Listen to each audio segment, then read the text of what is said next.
I'm not gonna lie. He looked good. He looked good. Very good, dude. And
king and his men stole the queen from her bed. He's got it! Touchdown! Bound her and her bone. Jones takes it The in. seas be ours, and by the powers where we will roam.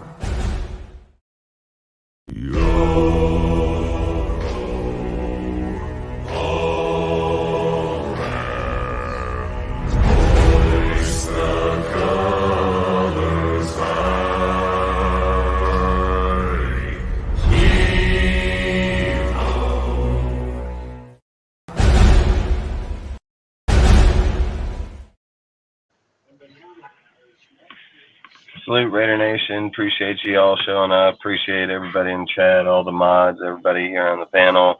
Appreciate everybody that shows up week in and week out.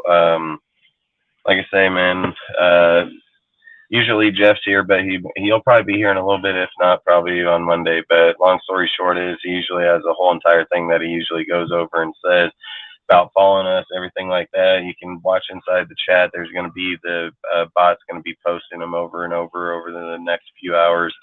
So like I said, you can follow everybody's links that's on the panel inside of our deal.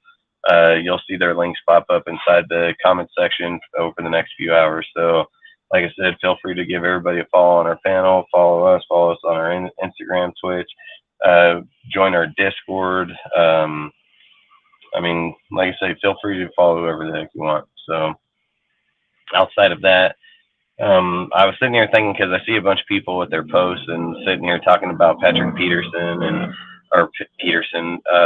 Marcus Peters and everything like that. So I started thinking about it, and I sit here and think, like, what do you think in the reality at the end of the day? Do you want to sign a guy that's 30 years old at the end of his career that's, you know, probably still putting up okay production, but not good enough production, especially for what we need? Or would you rather the Raiders turn and make a trade for somebody like Patrick Queen? You know, so for me, it's an easy deal for me. I would rather take the trade and go for Patrick Queen over Peters, because I think Peters only buys you a spot for a little viable time. It's just a little bit of amount of time, where Patrick Queen, if you get him, he's going to be here for years to come. So, I mean, you're going to have him for 5-7 years. Dude, he's a good player. He has good capability overall. So for me, I would probably go for the Patrick Queen pick myself. So outside of that, I mean, what do you think? What would you rather see us do? Would you rather see us go after Peters, that's an older dude that can kind of help out the squad?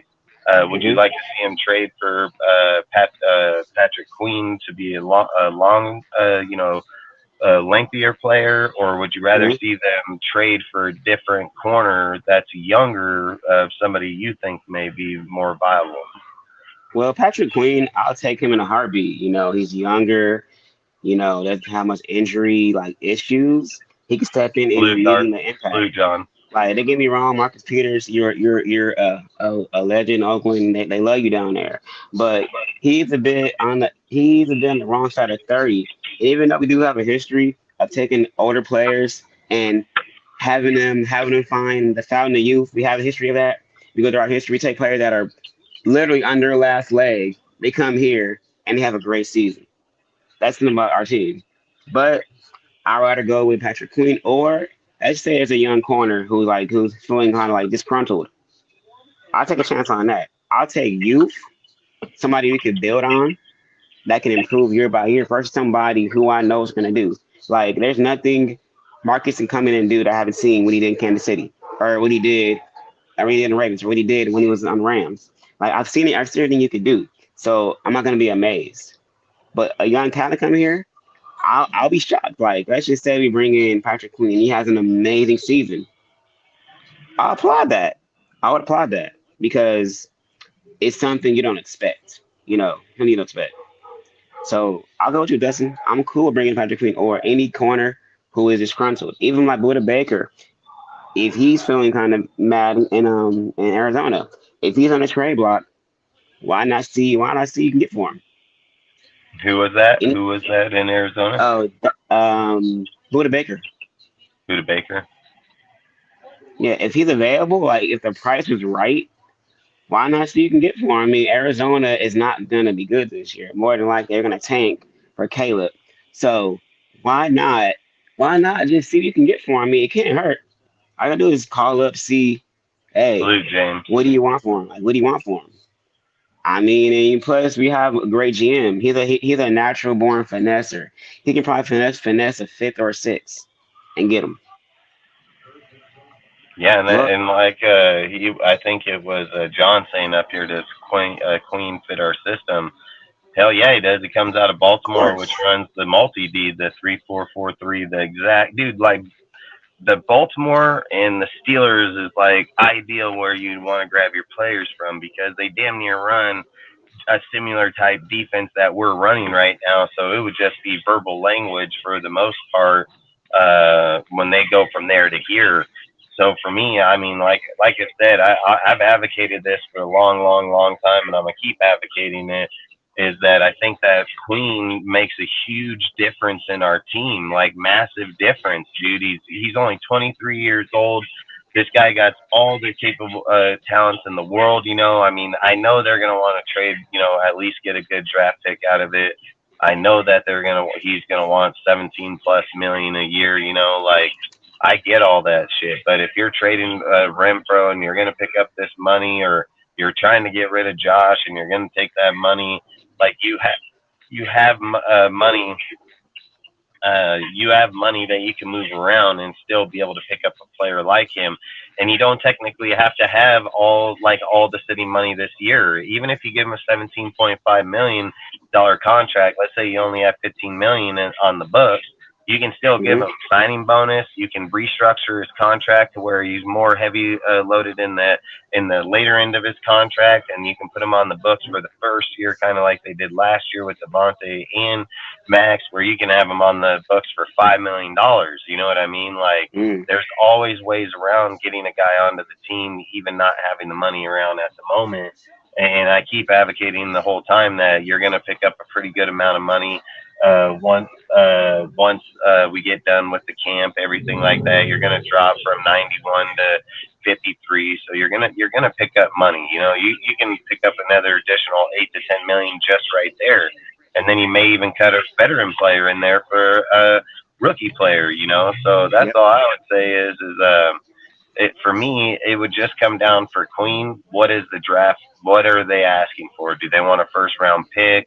Would you be able to move Josh in trade of Queen? You know, like there's things like those that you can look to see that can probably help our team more than having the drama or things like that. I keep saying like let's get away from all that drama shit that it seems like we've had for all of our years in Oakland and even starting in here. And then you're having the Carr, the Waller, the Renfro talk, all this shit, Jacobs talk. You know, like I'd rather keep Renfro and move on from Jacobs, in my opinion, because Renfro has been cool as fuck, dude. Like Renfro doesn't talk shit. He goes out there, he works hard every fucking day, dude. Even with all the talks people are talking on him, he is yet to say any negative comment, any comment whatsoever. And I've even said, like, dude, his agent spoke for him. He doesn't need to go out there and advocate for you, you know, like he needs to just show up to camp and play. Where I feel like Josh, dude, he's got every time we turn around, man, this fucking guy, it's something else, you know, like that's all I'm saying. Like I'd keep him or not. I don't really give a shit anymore. Like to be honest with you, I'd rather just get the hell on. But Right. at the same time, I'm just saying, like, when you're looking at a player like Peters or Queen, both come from the same system, same team, same everything. Like, Hmm. who would you take the risk on? A $7 million, $8 million guy? Like, I get it. Like, I know what you meant, like, a minute ago about, like, Casey Hayward, right? You know, your older Hmm. dude comes here, he has a pretty good year, but let's be real. If we're analyzing Casey Hayward, even in that time, he fell off in the end of the year. In the end of the Yep. year, man, when it mattered, he started falling off a lot, dude. Like people had to pick up for him, dude. And he was getting burnt on plays down the field at at the end of the season. So for me, like I said, it's like good if he shows up and he's good. The thing, like I get it where people keep saying like, oh, he's from Oakland, he's from here, he's from like look, it's cool if he's 24 years old and he's from there and he wants to come here Mhm. and play. But the fucking guy is literally at the end of his deal where we're trying to change our culture. We're trying to change a lot of things inside of our of what we're doing. Salute, Richard. Appreciate you, bro. We're changing a lot of things inside of our culture right now that we need to change, and that's all I'm saying is if we're gonna commit to it, we need to commit all the way. Like straight up commit all the way because this half-ass committing isn't gonna work, dude. Like if you're only going out there and saying, okay, we'll go to this far, but we're gonna still let these other players or other people, kind of give a heads up. I just think like, look, man. At the end of the day, we need to do what's best for the organization at the end. That's it. What makes the team better and what makes us better down the for the long run, the longevity of our team. So for me, Right. I would prefer that we would go for either a Queen and give up the draft capital. He's 23 years old, dude, and one a pretty fucking Right. damn good linebacker already in the NFL. Played in a really solid system, dude. He knows his shit, dude. So I mean, like he comes here instant pass in run linebacker. You're able to move your players out. You're even able to keep Robert there with you, man. I mean, you're solidifying your middle instantly, and then you can take Devine, move him out to the outside. You're making your team way better right away just in that move. You make us way stronger, as a group.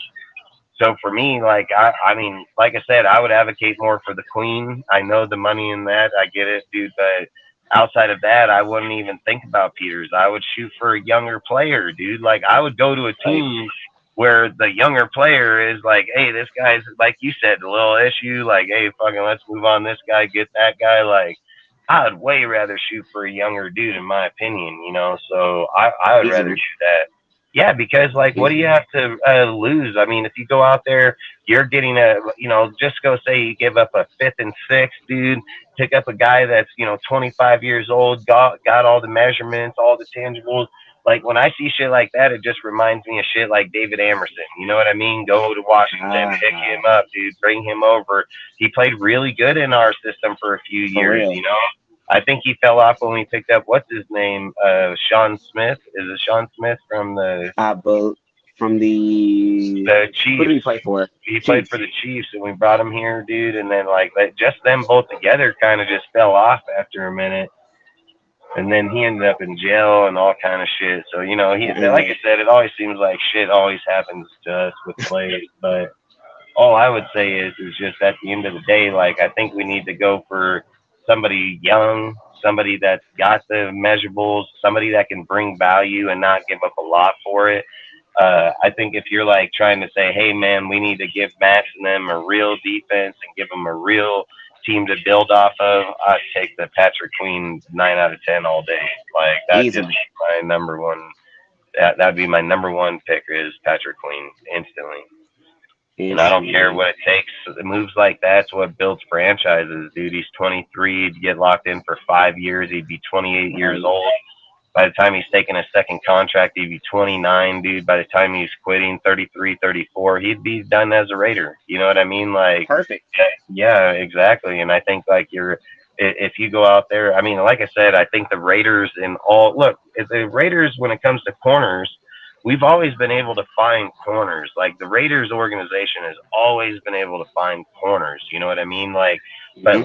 linebacker, whole different fucking ball game. Way different ball game, dude. It's like we take mediocre linebackers and praise them because they're doing good because we haven't had good linebackers over the years. I mean, don't get me wrong, Perryman was good, but all he was a fall off to fucking Tahir Whitehead, and all fucking Robert Spillane is a fall off to fucking Perryman. And I'm not saying that they're bad players or not, but it just seems like you keep going down the same road of certain type linebacker where I'm sitting here saying like the Ravens are giving up him. They're giving him up. They don't have a choice. They're gonna give him up, dude. Like They're not gonna pay him, dude. They're gonna hope that they can trade him, dude, and get drafts out of him. Like I know that's what they're looking for, but the reality is, people are gonna do them just like they've done everybody else. They know they got two linebackers on there. They've already paid one. They just drafted another. They're gonna have to release them. They already know it. You know what I mean? So it's just going to be playing these games over and over. But like I said, that would be the route I'd rather go, is him or go for somebody of a younger age for a corner. Most definitely. Most definitely. Well, we shall see. The season hasn't started yet. And, training camp, that's where all the trade rumors start at. So we'll see. I mean, if we get Patrick Queen, hey, I won't say I'm shocked because I told you RGM is such a masterclass finesser and trade talker. We got him for at least a fifth or a sixth. That's a steal. That's a steal. That's a masterclass steal. Yeah, like with Graham and the linebackers, I think at the end of the day, at the end of the day, I think Graham has control of so much personnel, but I think at the end of the day, look, I think Ziegler. I'm almost positive of this. I think Ziegler and them are building a scheme that is a Raiders, Mm-hmm. like the organization scheme. So Mm, they're not looking for individual coaches to come here with their scheme and bring their shit. I think I've said this. The more and more information I keep hearing about it, the more players keep talking about it. Josh is over there on the defense now, coaching the defense, helping them up, scheming it up, simplifying it for people. And I've said this a few times, even a few months ago, is that if you were to fire Graham and be 2 years into your system, and then you only got 2 years left on the clock, the mm-hmm. reality of asking somebody to come in, no matter who their fucking name is, defensively, to come here and then just change the whole entire defense that fast in 1 year, it wouldn't seem logic. But what would seem logic is have a system in play, bring a coach here, teach him the system, not teach fucking 22 other motherfuckers the system all over again. These dudes on the defense already know the system. They already know what the fuck they're doing. This guy just needs to fucking learn the book. Like that's what I think is easier, teaching one dude that teaches it, learns it, develops it. Like I think it's easier for him to concept it is than it is to get 30 fucking dudes or 22 dudes over here on the defense to concept the playbook. I just think it's too hard. And I think like that's what's showing right now with Josh. Where Josh wants to sit here, simplify it to where anybody and everybody can play in the playbook, dude. So at the end of the day, to answer the question is what I would say is I don't think it's up to Graham. I think it's up to Ziegler if he fits his scheme and is a good linebacker for what they're looking for to go over there. It's like this. It's like baseball, right? It's Mm-hmm. like in Moneyball, right? Fucking the manager builds the team, the coach plays the players. Like that's how he wants it to be, dude. Like that's what they want to do. They want to build a structure where we have these players in play. We just need you to coach the fucking players. Like that's it. You know what I mean? Like we don't need fancy shit. We don't need all these things. We just need this system coached to those people. And I keep saying that, like if you keep looking at Bill Belichick and you look at the way that he ran his system and the way that he was taking dudes right out of college, man, that nobody even was looking at early rounds Mm-hmm. too, putting them in there and being dominant ass players, because he always said that I don't need this guy to be great. I don't need him to play hella different spots. I just need him to play this position good. That's exactly what he would say. This position good. So if they're doing that and they're putting this over here, I've said, man, like don't be surprised if people, but like I said, I think people may have been giving Bill Belichick way too much credit for a while, dude. Like Josh and them ain't no slouches, dude, and they've taken a 29th ranked offense line, moved it down into the fucking 10th. They've taken a fucking offense, put it to the 12th. The defense just been stagnant at the same spot, no matter who the fucking coaching the defense. So that's all I'm saying is I think Josh and them are sitting here saying, okay, look, out of the 7 games that we played last year, dude, if we were just able to win 3 of those motherfuckers, we would probably be a winning fucking team. You know what I mean? And I think that's what he's trying to do. He's like, okay, enough of this fancy shit. Like, we need to run this system and we need to run here and you need to fucking cover. And they're going to know that this is it, but you're going to play it better than they are. Like, that's what football is about. Me being better than you, or us being better than you. You know, playing scheme football. So I think Right. so many people get so far away from that nowadays because salute Tubby, appreciate you, bro. So many people get so far away from that, dude, because so many people are talking, oh, it's got to be this, oh, it's got no, man. You still got to play regular football to play games and build good winning organizations. Is all. You know what I mean? Like, I Right. don't know why people think you got to go off and create this whole new deal. Like, the thing about teams like that is like teams that come out and do that in 1 year, guess where they end up more times than not? Losing ass teams the next year, dude. Like they peak high and then they just flat face plant again, dude, and then they don't come back again. And they do that for a long time. All I've said is like in the Raiders organization, the offense has been consistent for years. There hasn't really been a problem with the offense. It's the fucking defense has been same bullshit shit the whole entire time. So that's all I would say is like that's why I'm advocating more for Queen, advocating more for that when they're simplifying the defense. Like that's all I would say is I think those types of moves make us better. You know, like I had a topic that was on Wednesday, but I had to go because my woman was messaging me. But Mm-hmm. long story short is that the offense was ranked second most, the second highest paid offense in the league. The defense was ranked the 29th highest, the 29th lowest paid in the league, right? And Right. people sit here and say like, well, they need to switch the defense. They need to put more money over there, and they need to have because we got so much money here in the offense, and that all this bullshit. And I'll sit here and disagree against it because look, 29th ranked defense, right? Can we sit Mm-hmm. here and say lots like realistic, right? Can you say honest and if I'm lying, just tell me I'm lying. All right. Did we not lose 7 games by us holding the lead? Did we not lose 7 games by us holding the lead? And did we not lose out of those 7, 4 to 5 of them with multi point Yeah. lead, right? At So least 10. At least 10 and up. exactly. Okay, it's 10 points plus 7 plus games, right? Or 5 plus Mm-hmm. games, but 7 plus games where we held the lead and lost it, right? Right. So if Mm-hmm. we're sitting here saying that with the 29th ranked defense, Mm-hmm. did we not have a chance to win 7 of those games? If Right. our Especially defense would have Arizona. played better, we would have fucking won those games, would we not have? Yep. So being the 29th or 28th ranked defense had jack shit to do with it. It was inside the game. They were competitive the whole entire time. The problem was is they fell off as the game goes down. So to sit here and anticipate that you have to swap money from the offense and put it to the defense and you need to fluctuate more money on that side to make it better, I would say no. I would disagree and say no. What I would go do and focus in on is what categories were like giving up the yards, giving up the touchdowns, giving up certain categories. You can take and get key players and put them in there that limit those type of categories, and then maybe you go from a 28th ranked defense to the 24th ranked defense, and you're a good fucking team because your offense is a high powered offense where your defense is winning. Maybe out of those 7 games, maybe 3 or 4 of those that they should have to begin with. So that's all I would say is that I don't think the defense was too far off money wise or how people want to say that. They were competitive as fuck all the way through there. They just gave up games in certain points is what I would more lean on.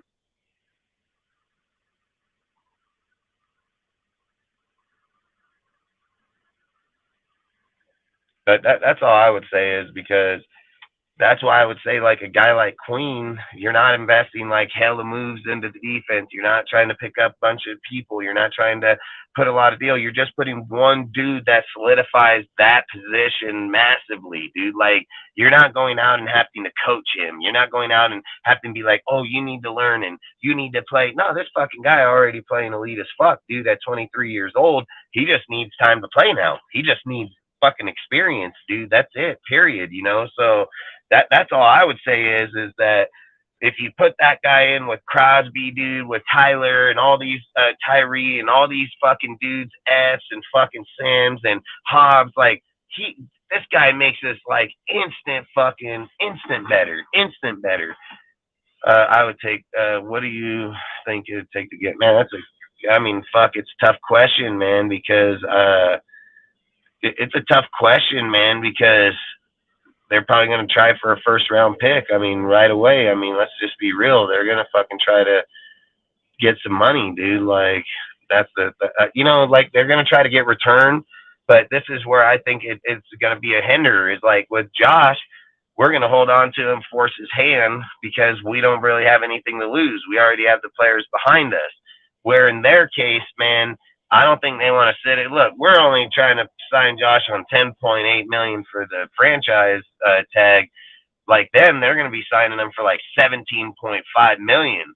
So that's not a player you're just trying to sign and sit on the bench. You know what I mean? So that's the reason why I think he'll either get dropped. Like he's not going to be a Josh Jacobs type deal because it's going to hurt their team more to try to hold on to a player like him because his value is way higher. So I think right now while he's under contract, you got to try to find a suitor now because you don't want to play like Josh Jacobs game with him because it's not going to work out, dude. If you play the Josh Jacobs game with fucking uh Queen, that's gonna come back and bite you in the ass, dude. Because at one point it's like, okay, do you franchise tag him with the only franchise tag you have, depending on who else is on the squad at the time that may be eligible for it, and then that kind of money just to sit him because you got a guy from the draft, you got a guy that you just got from the Bears, like that's all I'm saying is like you don't have luxury like us where you got 4 or 5 dudes sitting behind at like what $2 fucking million is the most. You know what I mean? So big difference. Says 14 or kicked field goal. Hey, sorry about that, Dustin. I was out doing some Well, shit. I just got back. it's all good. Rigger says whatever the ref's name is for. Do you think Graham will actually go after Queen and trade for him? I mean, man, I wish he would. I mean, think it would. I mean, It'd not be a look, good dude. fit. At the end of the day, a lot of it's been talked about a few times already. The problem is like where's Ziegler value him in our scheme? Like, does he think? Let's not forget the Chiefs don't put money on the defense. I mean, yeah, it's facts, dude. I mean, at the end of the day, I think too many people overvalue the defensive side because they're sitting here thinking like, okay, you have to put this money to transition it, dude, and then make it to where you can offset the ball or the money to offset the teams. Well, it's not even true. I mean, the Chiefs have won with the fucking lower paid defense. It's been going on through history that it's been that way. Some teams, yeah, not going to argue the fact that some teams do invest into the defense, like probably the Steelers, the frickin' Bears, Seahawks. Like some teams are just defensive sided teams, some teams are offensive sided teams. So I think just depending on what team you're at and what organization you're at is going to determine what side is getting more money on it. Like I would almost sit here and advocate that D'Amico Ryans would probably have more money put to the defensive side because that's who he is over there in the Texans. You know what I mean? And he's going to build his offense, but he's probably going to put more added money to the defense that let's just say that other teams would put it there. You know what I mean? So that's all I'm saying. I think those kind of deals are skewed because when you're looking at our defense and you look at the ways that we were in all those games and that we had chance to win numerous of them easily and we didn't. And then I was sitting here thinking like, okay, people are sitting here saying like, oh, they're the 29th ranked paid team defensively. I don't give a fuck, dude. I don't think it matters. I think we can be the 29th paid. I mean, I think it just comes down to the production, the heart, not giving up in certain games, not calling fucking shitty ass plays at the end of games. Like it goes a lot of different ways too. You know what I mean? So I just want to put it to just one point. It goes a lot of different ways. What do you think? Pretty much a rookie with NFL experience. I would take him in a heartbeat. John, like I was sitting there thinking is that the thing I was thinking about Queen is like, okay, let's just go look at it like this. Queen's played in the NFL. He's played against some of the best. He's locked down some of the best, dude. He's only been coming on over the last year or so. I mean, playing a phenomenal football, dude. Like he's going to be an elite He played a fucking good player. spot. It's just now his spot's overtaken by Roquan. Yep. And I think they just wanted the more veteran player right here, right now, And not only that, versus waiting another year they or just two. paid him too. They just paid Well, that's the Roquan, thing. and That's the so I thing. don't think they want to pay him. And drafted a linebacker. So that's So why who I'm they saying draft? like they drafted a good linebacker. I can't remember. I've been thinking about his name for the last fucking 2 minutes, dude. But I can't remember his name at the moment. But Y'all look all it I up. say is like they have the replacement to replace Queen with right now. Yeah. And like I said, like this is how I look at it. Go to college right now and go to the first round. Just pick first round linebackers only. I don't care. And then put them in the top fucking 10. I don't. It doesn't matter. And let's just say that we get the first overall pick in the draft. Is the first overall pick in the draft better than Patrick Queen right here, right now? He's 23. The odds are the guy that we're picking up in college is going to be 22, 23. You don't get lucky and get 19 and 20-year-old linebackers or people like that, like we got with him. So you got to look at all those things in accountability that he's damn near already fulfilled his whole entire contract, dude, like already. So you can't just sleep on that type of thing. So at the end of the day, his experience out trumps any fucking dude in the first round by a mile, and his production is gonna probably out exceed a lot of them too. Now, if you're sitting here hoping on a guy, hey, I mean, I get the hope game, dude, but I've said like, why not just do what the Rams did? The difference that we would be doing than what the Rams did is we're not taking our first round pick and giving it up for an old fucking player. We're taking our first round pick and giving it up for a 23-year-old fucking stud that can be here for the next fucking 2 full contracts, dude. So that's all I'm saying is like we've always said for the Raiders that linebacker that we've always needed a quarterback at the linebacker position. Any real Raider fans, any real people that's been inside the fucking stadiums, been in the fucking games, we've been screaming it for years that we don't have no true fucking middle linebacker, dude. Like we haven't had one, and we haven't had one for a long time. So for me, I would just Oh, say like was it Trenton Simpson? the other is Travius Robinson. Yeah, I don't know. I know he's a young rookie that they picked up. A young Oh yeah, it rookie out is of there. him. That was a It good. is him. That's a good player. So yeah, Ravens drafted middle linebacker Travion Simpson right there. Stats that are right there. Freaking, would you trade Oh straight yeah. across for Jacobs? I would. I mean, fucking, I would, dude. I mean, at the end of the day, Jacobs is only going to push. Like, let's be real. We're probably not even going to get a first round pick. Like, I'll say it. I keep saying it. Like, Jacobs probably is not going to get a first round pick. I've said it the whole entire time that it wasn't going to happen, and I still don't think it's going to happen. I think Jacobs will command a second round pick, and then you're going to start bundling picks together. And like I said, it could be a second, third, fifth. It could be a second, fourth, fifth, I sixth. think You it's know, gonna be a third because just like off the way the way it's going right now, he would have been traded already. But now, like people, like teams are seeing him now as kind of like, oh, this guy is trying to argue with a contract. We can't go for this guy if we're gonna like he might give us problems too. So it well, you're decreases just gonna have to value. have a team that wants to give him fucking 15 plus million. That's what you're gonna have to have. So he ain't Mhm. gonna argue it. But I keep saying it's got to be a state that doesn't have state tax, because even if a team gives you 15 million in a tax state, you're only gonna get like 12. So I don't understand the argument. You know what I mean? So the thing I think is that like Richard up here, for one, if we trade Jacobs straight across, we get damn near 10.8 million, right?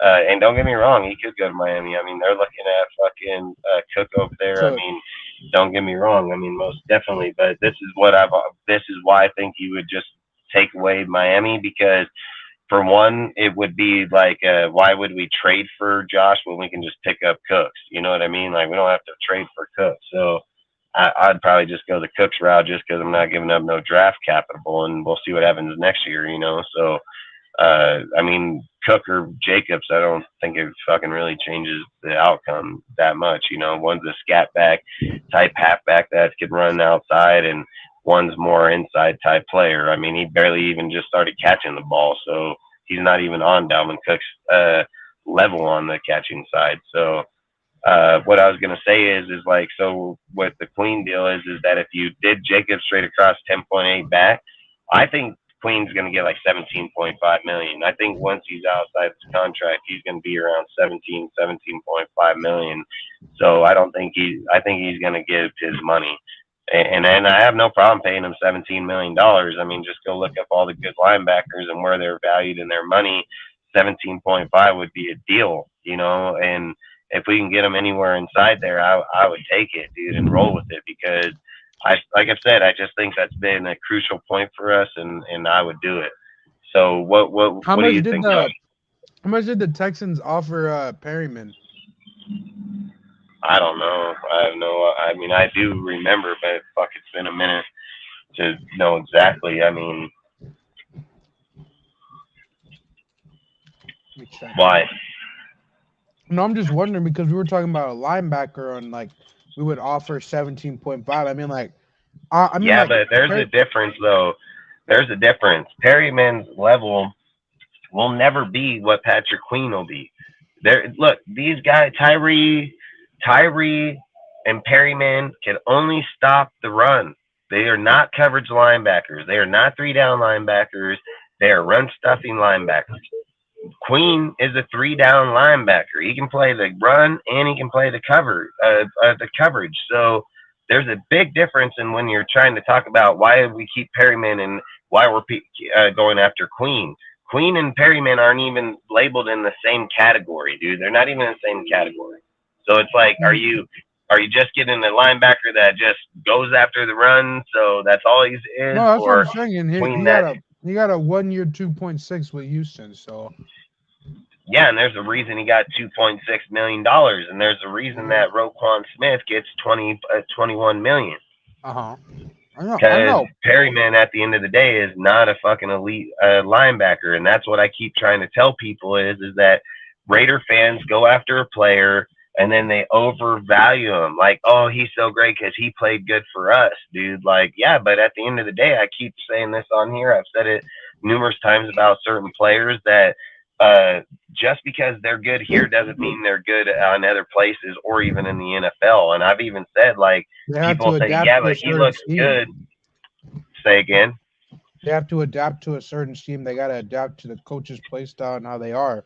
Exactly. I mean, don't get me wrong. If you're in the right scheme, a $2 million linebacker can look like a fucking 15. You know what I mean? But the difference with Queen, he's fucking young. He's got it already, and he'll be elite for the fucking rest of his career. So unless some type of injury comes across, like I've said, these type of guys, you don't get lucky with these dudes. And then at the same point is the thing where I feel like we've always had our hinder is when you get dudes like them, we always fuck it up and don't get him. He goes some other fucking team and balls out, dude, and he's there the next 5 years. And all we're doing is talking about him. All we're doing is talking about that fucking player, you know, like, and then after we talk about him after the next 5 years, then we want him here, you know, like, I hate that shit. It annoys the fuck out of me. Like, let's get him here after he already did his shit over there. Like I say, get him here before he did it so he can do it here. You know what I mean? Like, they give up too early on people. They said a while back, John, like they brought it up talking about it, but I don't know if anybody is physically going at him at the moment. Because, like I've said, with John and with Renfro and people like this, I said this on Wednesday's show. With Queen and them is like you're not going to get people to go after them and offer up until they're into camp or preseason because they're going to want to know where their players are, where their deal. Like, why would you go trade or put up 17.5 million on a player if you don't have to? You know what I mean? Like, if they look at him and say like, "Hey, we're good where we're at. We don't have to do that." I'm just saying, like, if they're looking for that next move to make us a better team in the long run down it for our future, like fuck Peters, I would rather go after fucking Queen. You know what I mean? That's all I'm trying to say is like I'm not trying to go for a dude that's about to try to go into retirement, dude, and collect a SSI check. You know what I mean? Like I want to go after a dude that's like fresh and ready to start his whole fucking career and us get lucky enough for the first time and you know, God who fucking knows when that we got a 23-year-old player that we got signed for 5 fucking years at one of the most crucial spots in football, you know, like those are big moves, big signings, big deals. You know, then my next worry would be is like, can we get the production from them for the next 5 years? Like, do we have the Mhm. people to get it? And I would kind of say, yeah, just because like Sergio pointed out that fucking D line coach the other day, and I have been looking into him more and more. And I do believe he would be able to make that move. And I think, like we were even talking in the show, that he may even bring the D line and the linebackers together as a unit to where he's running and putting a guy like Queen in there for with him. Like, oh shit, like watch out. You know what I mean? Like they're Yeah. gonna wreck your life. So for me, I think it would be I think it'd be a good investment, man, especially for the frickin' for the coaching staff that we have here right now. If Use we them to get their best Queen, you know what? capability. If we get Queen, you know he kind of reminds me of then, kind of Who? like a Dante Hightower kind of. Yeah, I think in this type of system with Josh and everybody, dude, I think you can turn him into a really good franchise fundamental player, dude, and you're Linebacker. gonna get high Mhm. production out of him, and you're not gonna have to give him like high dollar like. For instance, if we sign him now at 17.5 million, and then he comes out here and he helps us build this defense over the next 5 years, and he's a big big cornerstone inside there. Dude, look at the way that the Patriots and other teams, dude, when they get into those points where other dudes have built them, they do take team friendly contracts, dude, where they ain't trying to say like, okay, this dude's trying to take 30 mil at it, I'll take 25. You know what I mean? And Mhm. a guy like him doing shit like that, man, would matter massively, like massively.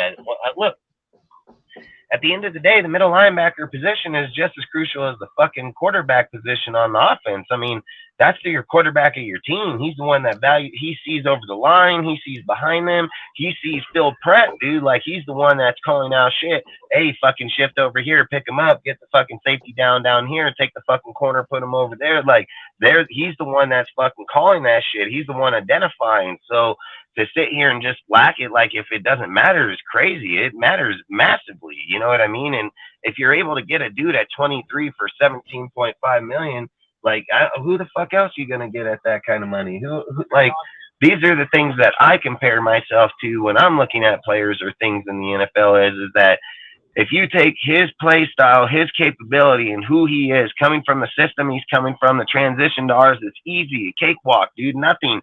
And then if people are like, oh no, he's too much, who would you replace him with then?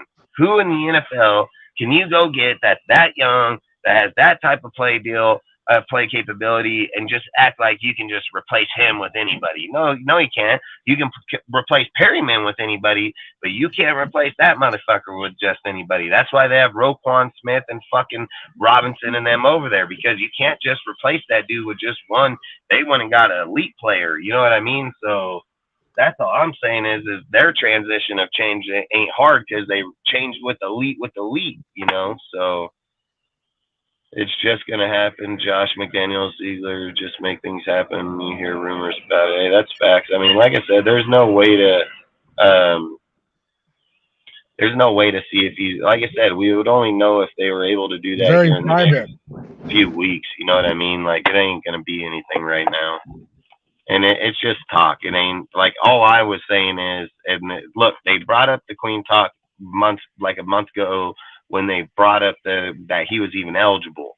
So the only reason I'm bringing up Queen right now is because of the fact that one, yes, he has been talked to be traded, and yes, he has been talked for us. And the other thing is I don't want a fucking 30-year-old dude that we're gonna go give $8 million to that we just let a 25, 26-year-old kid leave for 6 and going to his team. Harbaugh can sign Peters for fucking $8 million. You want to keep him? Like, why wouldn't he keep him for $8 million? I know why he ain't gonna keep him. He'd rather take a chance on Lakia and young youth, fucking somebody that can get down and do it. Like Lakia was the top 5 fucking corner in man coverage, dude. So that's on. He sees where it's at. He sees where Peters is at, and then here we go again. Like, oh hell, we'll pick up your scraps. Let's have your garbage. You know what I mean? Like, oh hell, he played. He's Marshawn's cousin. He wants to be a Raider. I don't give a fuck. I don't give a fuck, dude. I don't care if he's Marshawn's cousin. I don't care if it's his girlfriend. Like at the end of the day, man, like we're fucking trying to win games, dude. And I think like you're look, look at it like this. I said this a while back. I would rather give the money to fucking DeAndre Hopkins and bring him on the offense than go get Marcus Peters because DeAndre Hopkins matters to your team. Marcus Peters ain't gonna really matter to your team. DeAndre Hopkins can win you fucking games, dude. Over here with Devontae, like what's Marcus gonna get one play in the whole season that wins one game maybe? Like fuck that, fuck that. I would rather take a chance that DeAndre Hopkins can probably win you 7 alone. Just 7 alone on his production inside the red zone, his production as a receiver, putting up points. Like, if I can go get DeAndre for $15 million or go get Marcus Peters for 8, I would rather give the $15 million for fucking Hopkins than fucking 8 for Peters. Like, the difference is Hopkins is still productive. Like, at the end of the day, it's about winning games, I think. In my opinion, and I think if you put Peters on this team, it doesn't make us that much better. You know what I mean? It's not like, oh fuck, look at the Raiders. They just went from like a C to a fucking A. Fuck no. It's like, hey, you're a C fucking plus, and you got Peters, you're still a C fucking plus. You know what I mean? Like you're not fucking gaining any. All you're doing is gaining a guy's name at the end of his career, dude. Like, I hate doing that shit. Like, I hate doing that. Like, I'm just gonna be honest. I hate it, dude. Thing is that he's just one player on the secondary when the entire secondary is the whole thing. People think like he's just the god. He's gonna take care of everything. He's not going to, man. He's gonna fucking. Don't get me wrong. He'll play good, and I'm not gonna sit here and say he won't. All I'm saying is I believe if we're talking about the money and looking at production of who the people are and the players, what I would say is Queen brings value for years, so he's a franchise player. Younger. Fucking Hopkins brings value right this fucking minute, and Peters would only bring value, in my opinion, as if your whole fucking defense was already good and you were just lacking corner depth, and you needed a guy like him to come pick up. Like, that's where I think Peters would be useful now. Peters ain't like, oh fuck, them damn Raiders got that Ravens shitty ass secondary corners, and here they go. That Ravens secondary was really good too. Like they had Marlin, they had Marcus Williams. I think they still had Chuck Clark. Like that secondary was no joke. Yeah, that's why I say I don't want to do it for me. I just don't want Peters. I don't want him. I mean, yeah, I would take Lockyer right now for $6 million, no doubt. You want to talk about one of your topics, or? Sure. Which one you want to talk about? I guess we can kind of talk about since we're on kind of about the defense, we can talk about who will step up on defense. There you go. All right. So as you know, with the whole Chandler Jones and Crosby thing, I say Max Crosby and Chandler Jones, they can elevate a defensive line like by themselves.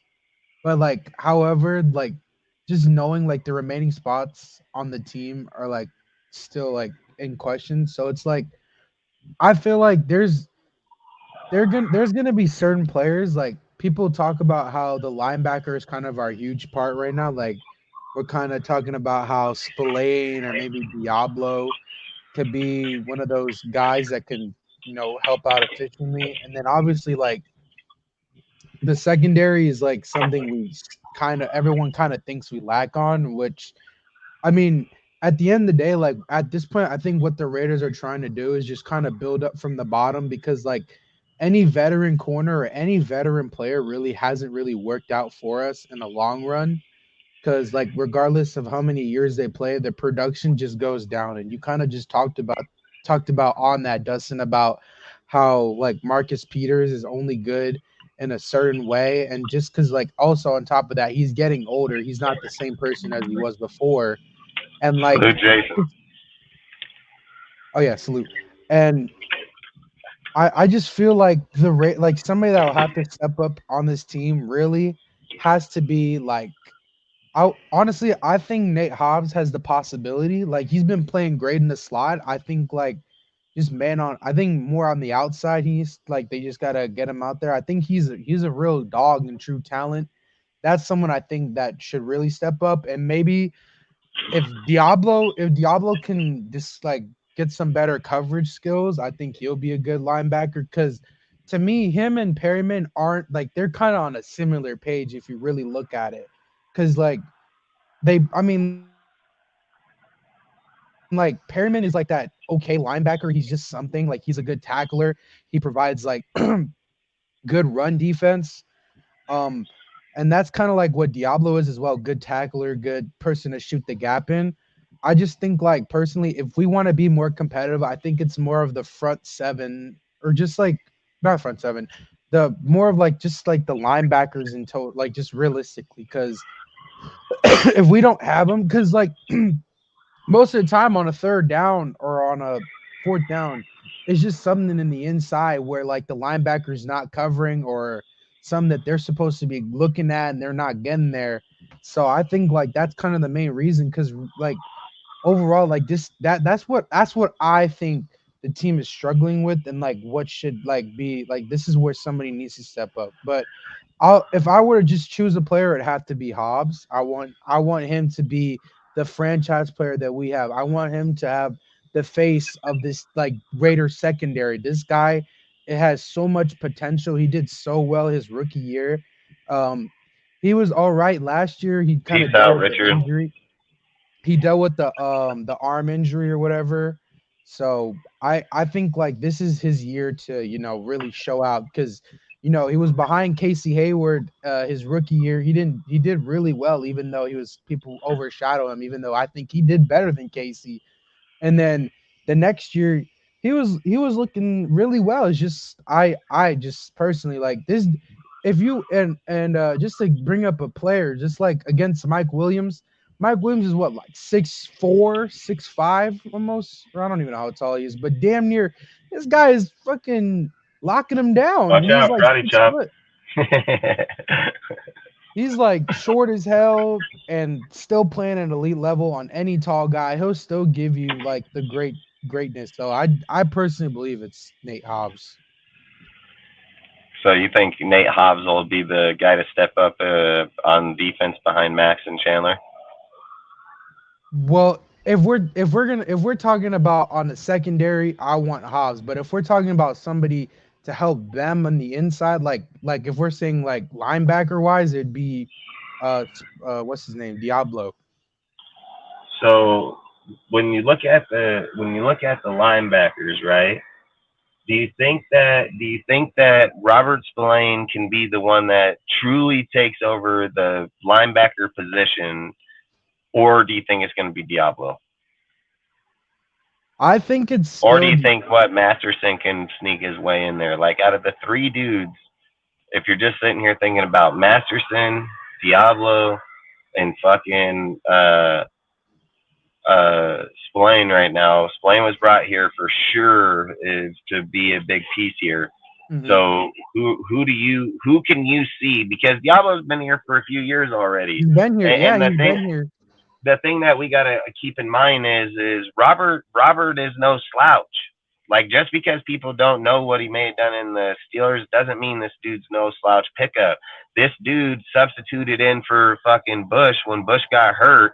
This guy went up against some of the biggest fucking. I mean, he fucking thumped the fuck out of Derrick Henry, dude. Like this guy's the way that he sees this shit, his vision, the way he plays, like he's fucking pretty fucking beastie player, dude. And if he gets over here and only is developing more, I mean, he's gonna be a dangerous player. I mean, I think Robert is a guy to watch out for because I Oh truly yeah. believe like he could be a run in coverage linebacker. He has a little bit of coverage in him, dude, but he has to develop it. But the way that the hard hitting motherfucker he is, he's like Uh-huh. he's like playing Madden with hit stick on at all times. Oh Like yeah. that's who he really is. That's really what he is. He's not a player where it's like, damn, I gotta fucking hit the hit stick right at the right time to get the hit.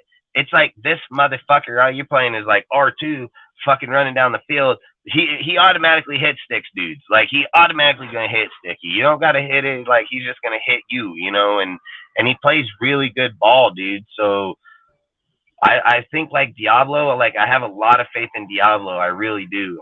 But the thing with players like him, man, it's really hard for me. And don't get me wrong, players have done it, so it's not like it hasn't been done. I'm just looking at like Robert. Robert to me seems like he's more on the path of like what equality, where he's just been getting the same every year, just better, better, better, better. Mm. Where it's like Diablo, he hasn't. You know, he's hit walls even when he was trying to be good. He's got the injury now. Just because he lifted weights, people are like, oh, he can come back and be here. Like for me, I would hope that so for me to be like, who's going to step on the D I behind think Max? I think it's realistically, we going to have take to value numerous players. production. We have to Yeah, value I think it's going production to. here. That's what I was just going to say. I think it's going to come down to numerous players. I think it's going to come down to Robert fucking picking up his shit and coming alive to play in the system. I think it's going to come down to Epps. Epps getting his shit together and locking down there. It's going to come down to can fucking Morik get his shit together, dude, or are we shipping him? You know, like yeah, no more four touchdown games for Kelsey. That's fucking facts, bro. Like Kelsey needs to know when his ass comes to Vegas anymore that it ain't just no win-win like that motherfucker going on podcast or talking over there to fucking to Brother, Curry and them. Now Curry and them. He said, "Oh yeah, we've never lost in, or we don't lose in Vegas." And he said, "Oh, let me rephrase that. We've never lost in Vegas." And I thought, yeah, you're just a bitch, dude. So for me, he talks a lot of like shit. I say, I think it's more personal, and I think it's personal for Josh McDaniels too. I said we went in their house and almost beat their ass, dude. Like that's been a long time, and especially on a night game like that was, dude, and how crazy that shit was. Like those are big game moments, dude, where in the past we would have fucking got our ass chewed on and Josh kept us competitive the whole fucking game. So that's the thing people don't look at. If they look at our history and big game moments on fucking on night games or fucking big, like a Monday night or things like we'd more times than not get beat up. So to sit here and say that this guy took a team that was kind of already breaking down, dude, had a lot of people on the injured reserve, and comes in there and he's 29-30 just because he went for two. Like, I mean, that speaks a lot of volume for somebody like me that evaluates football, analyzes it for what it is. That's massive. It's massive. And then to sit here and say like where our team is right now, offensively and defensively, like we're way ahead of where we were last year. So like, if we can get like Morik and them to step up, dude, figure out who's going to be our corners, dude. Like I've always said, like the way that defense has worked in New England, and it's always worked so well, is it didn't matter big name corners or big deals because the whole entire team works really good as a unit. So it didn't take big name individuals at those. They were taking no name players, dudes. You wouldn't even know who the fuck their name was. You'd be like, who the fuck is that guy? Where did he come from? Next thing you know, bam, fucking J.C. Jackson come out here, one of the best in the whole league, gets shipped to the fucking Chargers, sits back on the bench. You know what I mean? Like it's shit like that. So that's all I would say. So if I was picking players on the D, I mean, Hobbs is a massive one too. He just has to have a better year. But like I said, I'm gonna lean more in the safety, more like, oh, we're saying step up. Fuck, that's tough. I mean, don't get me wrong, Luke Masterson can most definitely be a player. And freaking man, don't be surprised if Tillery, just first year player, steps up too. It's like it's hard to say. Like, so if I was gonna be like, oh, is it gonna be fucking Neil Farrell, dude? Like, are we looking for a player like that? Because the reality is that there wasn't really many players that are even on here that are gonna be repeated players unless it was a rookie player to begin with, outside of Tillery and Bly Nichols. And then you got Chandler and Max, so they're all the same. Then your linebackers are going to be pretty around the same. Your corners are going to be damn near all different, so they're all different. Then your safeties, it's pretty much different outside of Morik, so I mean, and Teamer. So, like I said, what I said earlier is where I'd probably go with this conversation. I think it's going to take more than one. I think it's going to be two or three that need to step up and play good. Most definitely. But if I were to just like go off the top the names, like just or just anybody like the I'm going off production and just people that's been in the system so far. Like because like that's the thing we like when we talk about like Diablo and stuff like that. Okay, like he hasn't like he's in all he's like let's say he's mid or average. Like he's not like that. He's not like top 10, top 25 linebacker in the NFL, but like he's not that bad. It's just like he's like there's always a pros and cons to a linebacker.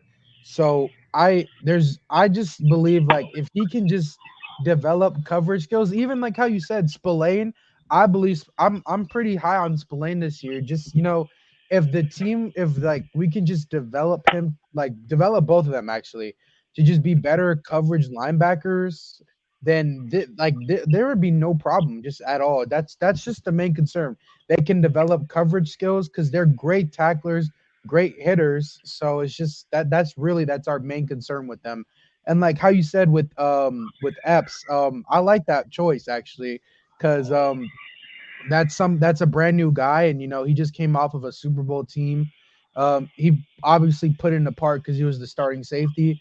But like as I was saying, like I definitely do I like Epps like that like that's good. Plus, he can play in the box and allow a dude like Paulo or somebody or Chris Smith to come Column in. now, I'm actually really excited to see Uh, how he Chris plays. Smith can come in and play over the top of them. So it's like you can most definitely utilize him inside there, especially in there about even utilize him in the linebacker position. So that was a great pickup, dude. In my opinion, I think he was a great pickup.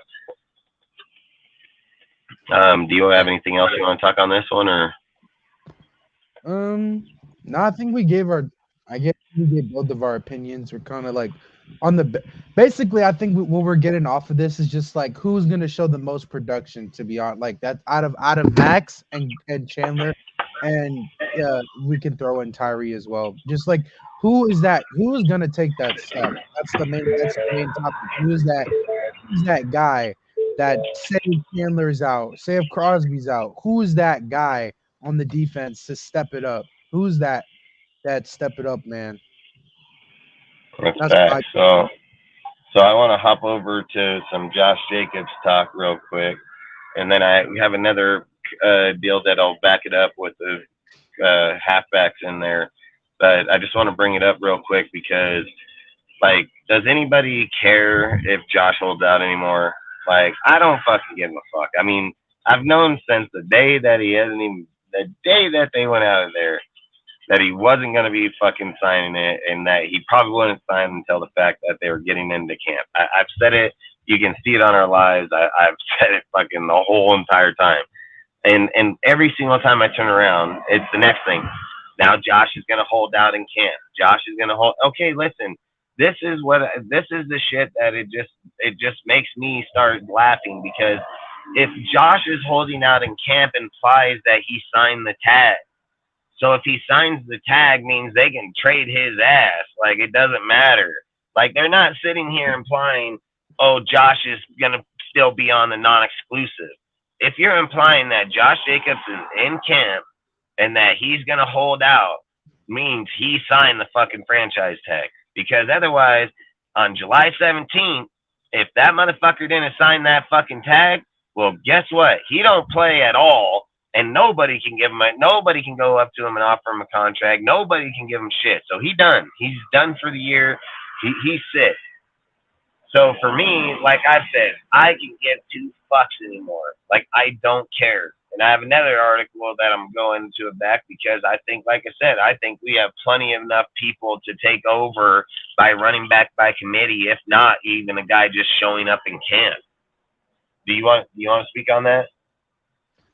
um to be honest, like just being on top, like on the topic of Jacobs, like I said, just I'm just on like we can go back and forth on Jacobs and stuff like that. I think anybody will just off the stuff that's happening. I'm honestly just leaving it until the day of like if he signs that tag or not, like that deadline. I'm just waiting then. But other than that, like that just like going off on it, there's like no point because either he signs a tag or he doesn't. If he doesn't sign it, who gives a fuck? He's still gonna That's sit bad. there. That's facts. He doesn't sign it. It only hinders him. It doesn't hinder us. You know, like Exactly. It's hurting that's why I himself. just keep, yeah, and that's why I just keep saying like at the point. That's why I just made this because I'm just like, dude, I can really give two fucks anymore. Like, no, I don't think anybody. Like, I get it that people that are just jockeying Jacobs, they're gonna fucking let me dick ride you, but at the end of the day, dude, if real fans that are real Raider fans put the shield before the player, and he's just playing games at this point, so I'm already ready to move on, dude. Like I can give two shits about it, and the reason is like That's because of this is this like topic this is right like here, because of this topic right here, because it says, can McCormick be a starting halfback? Listen, I think McCormick would 100% take Josh Jacobs' fucking job. I've said this. This guy took his team to a 12-1 record, dude. The Roadrunners. This dude's produced back-to-back 1,400-yard seasons, dude. Championship team. Like, this dude has produced big numbers inside of his schools. Like, this guy is no fucking slouch. He is no fucking just, oh man, we got lucky and picked this guy. I don't even know how the hell he got out to the UDFAs, but we were lucky that we even got him. And the second that I heard his name that we signed him, I was like, there's no way, dude. And then he ended up getting the ACL tear, dude, in the fucking camp, dude. So he never even really even got to play, period. So all I'm saying is like, you have dudes like Sincere McCormick, dude, that's come back with vengeance. Look at his videos. Look at the way he's training. Look at the way he looks right now. Like, this dude is a fucking beast, bro.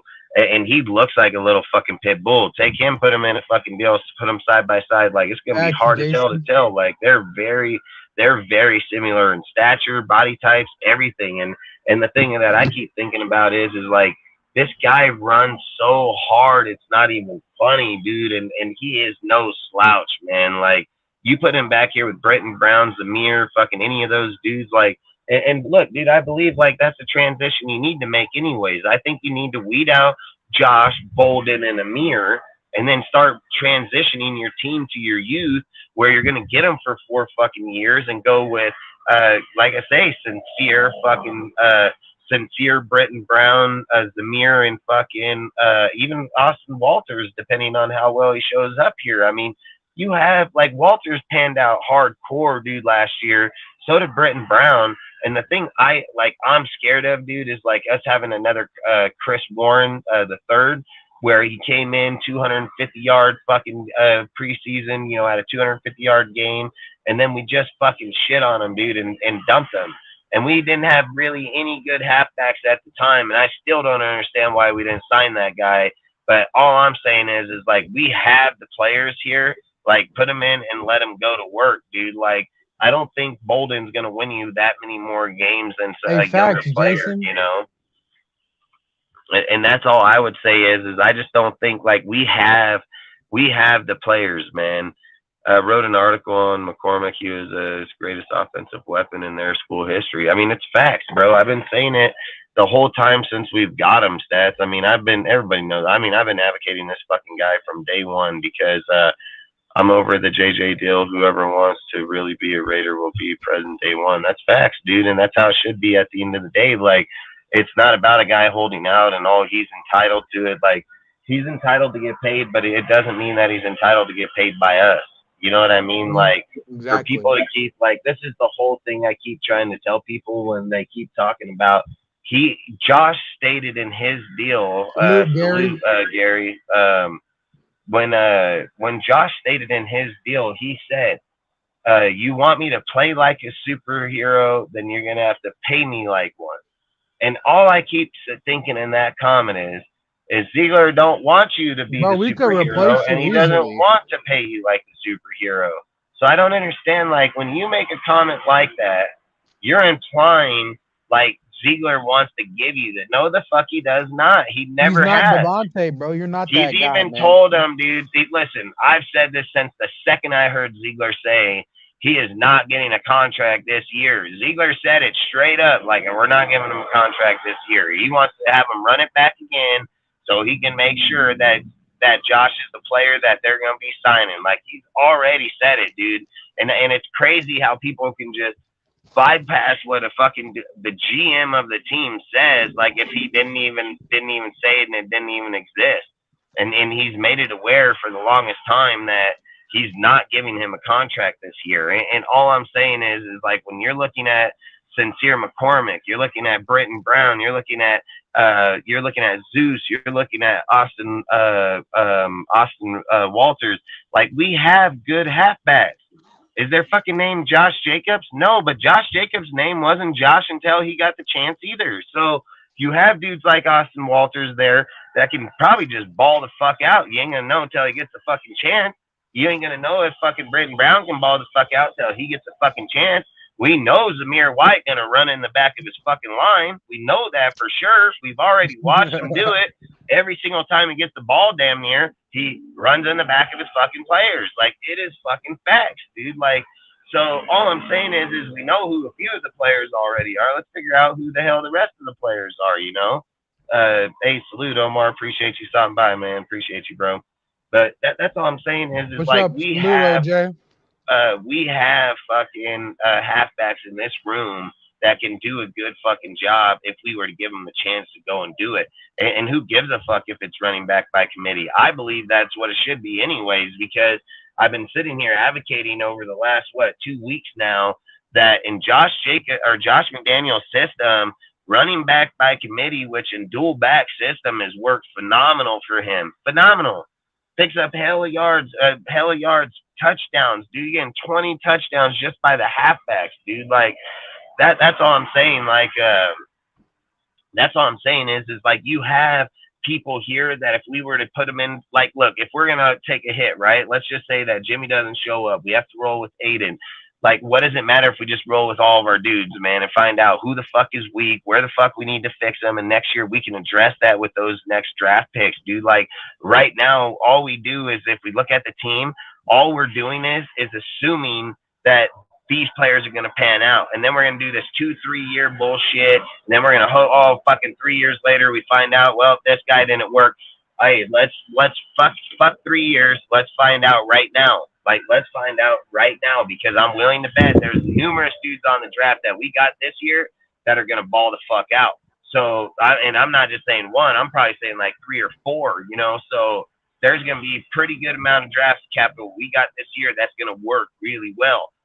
If you go in there and you just test these issues right away, you're going to know when you come into the draft next year, okay, is Aiden going to be the truth? Is he going to work out? Does he get us a good fucking team? Just need better defense to help equal it out.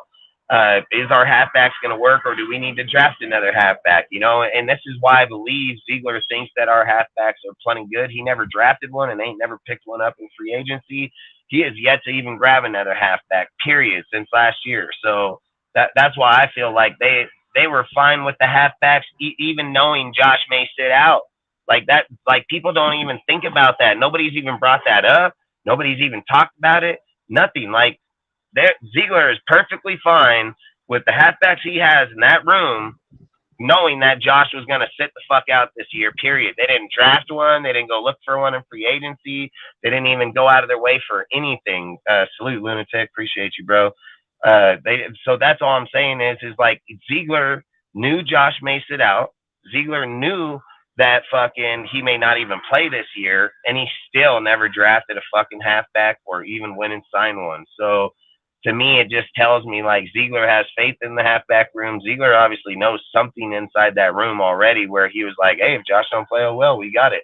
Like, more times than not, if Josh isn't playing and he's on another team, right, they're fucking looking to get another fucking halfback, like, right now. Like, may not be, you know, the fucking 10 million, but they're looking for like $5-6 million halfback that's got a name that plays good football. Like, that's straight up, dude. Like, and if fucking and if Josh signed, then hey, that's better for the team. But they're not just going into the draft and everything without even looking at a player whatsoever. You know what I mean? Like, they ain't even looking. This whole running back situation. So am I. I just think it's dumb as fuck. I'm over it, dude. Like I said, I think Sincere can do the job. Like, let's just move on. Been a Raiders fan since Charlie Gardner's. Remember McFadden and running back. I mean, maybe this regime is waiting on Jimmy G. If Jimmy can go, JJ plays on the tag. If Jimmy can't go, JJ gets a new deal. I mean, I'm not gonna lie. I mean, I've said that exact words right there the whole time. that I've already said if Jimmy don't play this year, they'll probably take the money and give Josh the contract. I've already said that I think Josh signs the tag by the 17th. I've said the whole entire time he ain't doing nothing no different than what he did last year. I've said this the whole time we brought him up, dude, where people are like, oh, he's gonna trade. Oh, no, he's not. I said the whole time he'll probably sign that bitch on July 17th, and then he'll probably take the penalties to not go to camp, and he'll probably show up week one in the deal. He has a really good training staff, dude. He obviously came in really good last year. I'm pretty sure he's going to come in really good this year. He knows Josh's system, so I don't think Josh needs, like, in his opinion, I don't think he needs to be here. So the problem though is that the franchise tag deadline is before training camp starts. Yeah, I know that. That's fact. But why? The problem though is the franchise tag deadline is before. Yeah, but why did you say that, Stats? Oh, because up here. Okay, maybe there's a same waiting on Jimmy G to see if he can go and play. Yeah, but I think he means just like if he was just saying if he can play or not.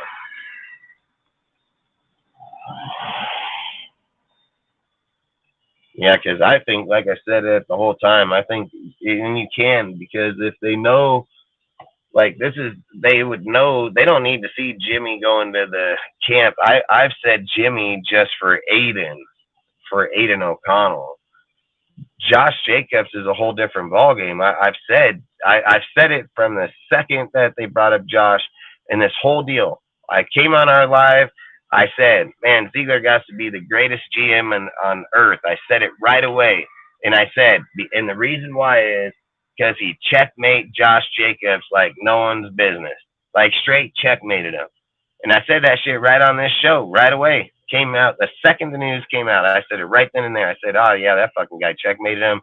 There's nothing Josh can do. He's gonna have to either play or he's gonna sit there. He has no upper hand. He has no fucking control. He's not Derek Carr. This is not a Derek Carr situation here. This is him getting not tagged and then getting fucking tagged. Like not getting the 5th year option and then getting tagged. So that's all I'm saying is like Ziegler knew what the fuck he was doing. He knew what he was doing before the season started. So he already knew the outcome. He knew what could have happened or couldn't have happened. So at the end of the day, I think Ziegler's just going to say you're either a Raider or you're not. And outside of that, I don't think they care because I think at the end of the day, Josh ain't gonna sit out a whole year. 10.8 million is more than he's made the whole time. Like he'd be stupid as fuck. That'd be the worst business decision he's made in his whole career yet is to just sit out a whole year because he's gonna make more money in 1 year than he would make in the whole entire. Well, what do you make? Like 11.2 in the 4 years, and he's gonna make 10.8. So that'd be dumb business. But all I would say is that what Ziegler would do at the point is he would just say, you sign, we trade. Like, that's exactly what he would do because they're not going to get into the point where I feel like they're ready. Like, I've spoke on it numerous times. Like, I feel like if Josh plays on the tag, it's going to be looked at more as a cancer to the locker room, in my opinion. Like, I don't think you want him there. I don't think you want Josh there on the tag, man, in my opinion. Josh is going to sit there and say that he ran for all those yards. He had one of his best years, and they don't even want to pay him. Like, that's what Josh is going to say at the end of the day. And this is why I keep advocating to just get rid of this fucking guy. Like, I don't care. We don't have the money to get it. We don't, like, halfbacks get swapped out all the time, dude, like all the fucking time. So that's all I'm saying is like, I just think it's going to become a bigger problem down the road than it is worth keeping him here. You have anything you want to say? No, I think you got it. Like, just I think like a good example of like someone letting go of a running back on an expiring contract would be like the Lions, because like how like when they gave up Jamal Williams to the Saints, they went ahead and got Jahmyr Gibbs a top 15 pick. So I think like they're also like they're kind of like in a way they're like, okay, well we know that they know that the running backs are going to be asking for a crap ton of money. So the best idea is to let go, and in the draft class there is a top running back and you have the pick for it. might as well go ahead and take the shot on it. Or even then, just find a way to replace. Because at even if they did lose Jamal, they still had DeAndre Swift, so it's like they weren't losing much. But like I think in this situation, it's just like every time like I spoke on it, I don't want to repeat, but it's kind of like just saying I'm just gonna wait till like how you said July 17th to see what the move is, and if like he's still mutual with the team, if he wants to keep playing, if he wants to be a Raider, and like how you even and just like how you even said that he's only made what 12 million in his 4 year He's span, made and like then 11.2 if I remember right, looking at mhm, it. yeah, and he's offered the chance to make 10 or like literally like double what he was gonna make in like 4 years basically, like or just 10 mil off Yeah, rep. man, and to sit there, I would play in a his heartbeat. agent ain't gonna look, dude. Like, this is the one thing I keep saying about Saquon Barkley. Saquon Barkley has made the fourth most money as a halfback in his time. Josh Jacobs has only played in one fucking contract so far and ain't even come close to the fourth most money, period, dude. So there's a big difference when somebody's over here talking about their money versus a guy that hasn't even got no fucking money. So Not if only Josh not only sits out that, not for only that with 11 the million in 1 year, that's what he's made in his whole 4 years. Like, that's dumb business, bro. Like, mhm, so for me, I think Josh is most definitely playing. It's just this is like I'll just keep it, reiterating it. Are we gonna give Josh 12.5 million? Yeah, that's all I'm giving him. And he gonna play like he needs to play because he earned the contract. Now he gonna come out and play like this is me, or does he play on the tag and cause cancer to our locker room, our team, our franchise, and so on? And then next year he knows, okay, he's going to hit free agency, but we can tag his ass again. So that's the whole thing is like, are we just going to get to a point where we will let Josh walk? Like just literally release him and let him walk, like, so that's all I'm trying to get to the point is if we're going to if you can see the future 2 years down the road, and at any point 2 years down the road, you can see Josh just not signing and being here. I think you got to do the smart choice and trade the motherfucker. Like you can't bank on 2 years and just let them walk out the fucking door. Like if you can visualize how the franchise is going to go and how he's going to kind of react because maybe he wants to be more dominant ball carrier, like you can put certain things into motion for a few years in advance. And all I'm saying is at the end of the next year, is Josh going to sign with us because he says he wants to be a Raider and means it? Or is Josh going to be like, hey, fuck you guys and leave and cover that tattoo up with another right. tattoo? Like, that's all I'm saying. Like, tattoos can be covered up all the time, and they have laser technology. They can damn near take those shit right off you anymore. You know what I mean? So it's not like, oh, back in the day when they said it was permanent, that shit was permanent, but that shit ain't permanent no more. So anybody can just go in there and fucking put in a big ass piece of art, dude, and it would just cover it and probably look 10 times better with something in it. You see what I'm saying? Like, Mhm. so for me, I think we got to quit looking at, well, he has a tattoo and he wants to be a Raider. Listen, money will make anybody be whatever team the fuck they want them to be. Like, that's it. I can't remember the last guy that was just like, yeah, I'll pay, Westbrook, dude. Like, okay, like as much as I hate that fucking guy, he's got to be like probably the top. He went from 40 some odd million a To year to 4. eight. He had a 4 for 2 fucking years on 8 million. Like that is the definition of Dylan like, Brooks is making more than him. oh fuck, hella people are making more than him. But that all I'm saying is that's the definition of trying to be like, hey, I want to win. We're gonna be great. I'm gonna take the hit. Like he's trying, you know what I mean? Like that's all Mhm. I would say. That's all I'm saying there. Here we don't have that shit here. We don't have that in the NFL. Tom Brady was probably the definition of like I'll play for 25 million a year no matter what. You know what I mean? Like that's pretty much how he looked at it. And outside of that, players ain't like that. They're like they want their money. They want their money. So my point is Josh just isn't going to show up here tomorrow and be like, yeah, I'll play for $8 million. He's already arguing about he wants more guaranteed money. He hasn't even got a contract given yet. You know what I mean? So And that's all. And at the end of the day, I think we do have halfbacks that are in the backfield that can take over and can fucking be a good piece to our team and can, like I said, I'll roll with Sincere McCormick and Britton Brown right this second, dude. Like I'll roll with them right this second. So you don't even got to ask me twice. Like I'll roll with them right this second, man. Hey, Dustin. Yeah. I'm actually gonna go head out right now. We're gonna go get some dinner. But all right, I'm only gonna be on man. for 30 more minutes anyways because I gotta go. We're gonna go camping and shit this weekend, so I gotta go try to get my shit set up. That's what's up. I'll catch you later then, man. All right, man. Have a good night. Yeah, you too. All right, late, man. Yeah, so outside of this, I mean, I don't know if I want to speak on somebody else's topic. I mean, I've heard like the Aaron Donald trade shit. Like I've heard that.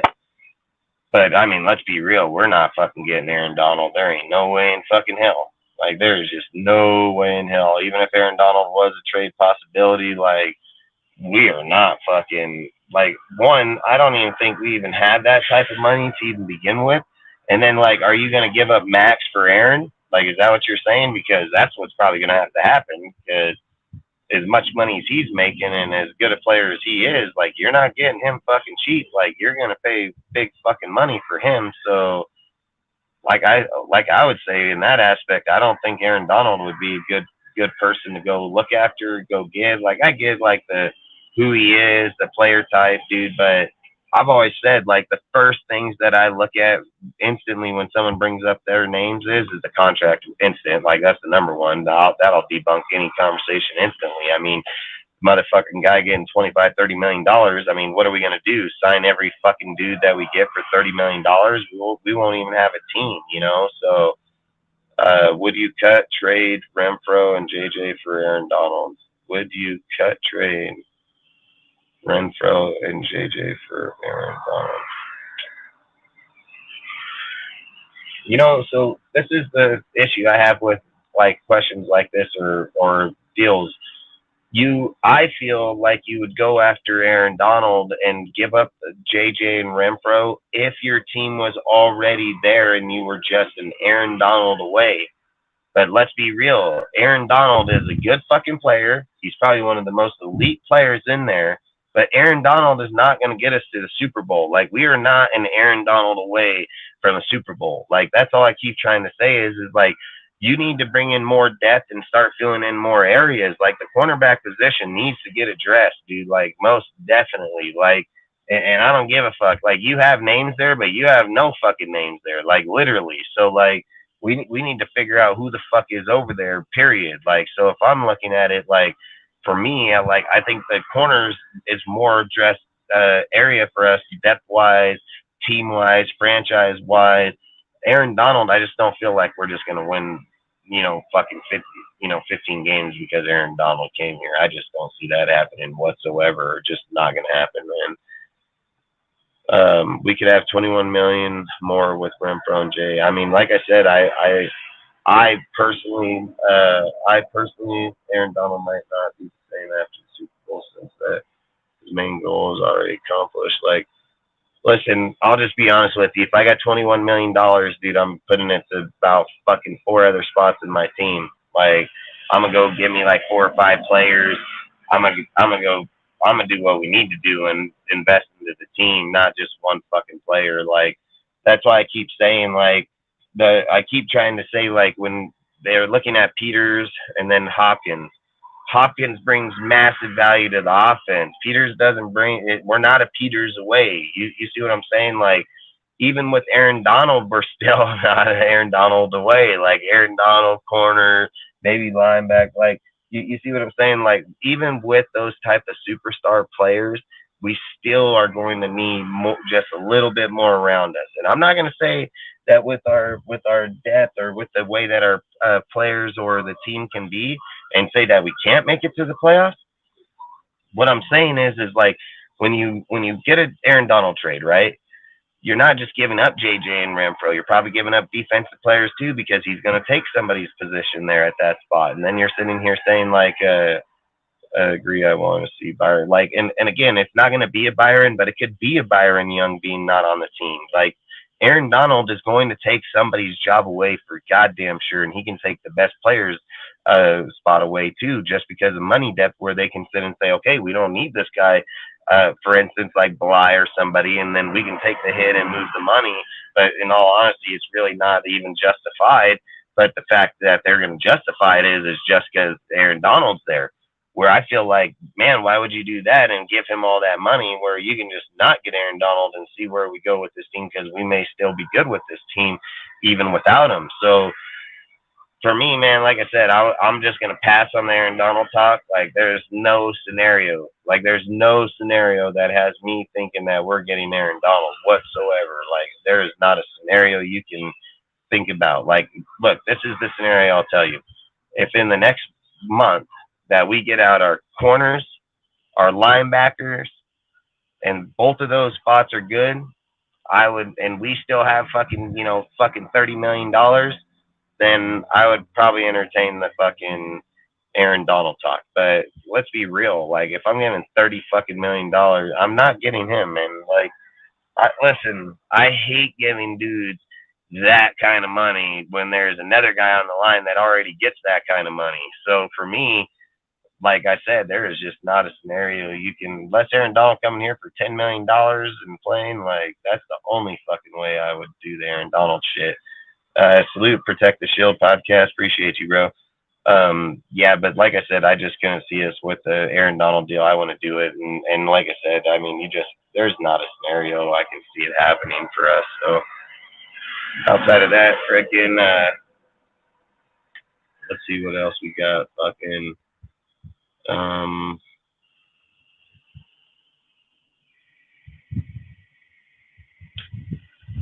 fucking Jimmy G's foot, man. Fucking, I mean, concern for the Raiders. Jimmy G's foot, the biggest concern for the Raiders.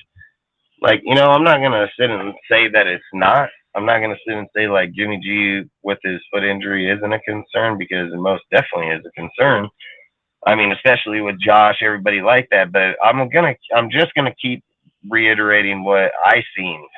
Josh, about a month ago, when he first came up on doing interviews when we went into camp, when they were talking about Jimmy, when they were talking about fucking Aiden, like when he said that Cook or that Jimmy may not be here, this, that, and the other, and then he said, "Well, what do you think about, Aiden?" Like, this fucking guy's smile just went ear to ear, dude. Like, he said, "I have no anxiety, I have no fucking deals." Like, basically just saying straight up, like, he's not worried.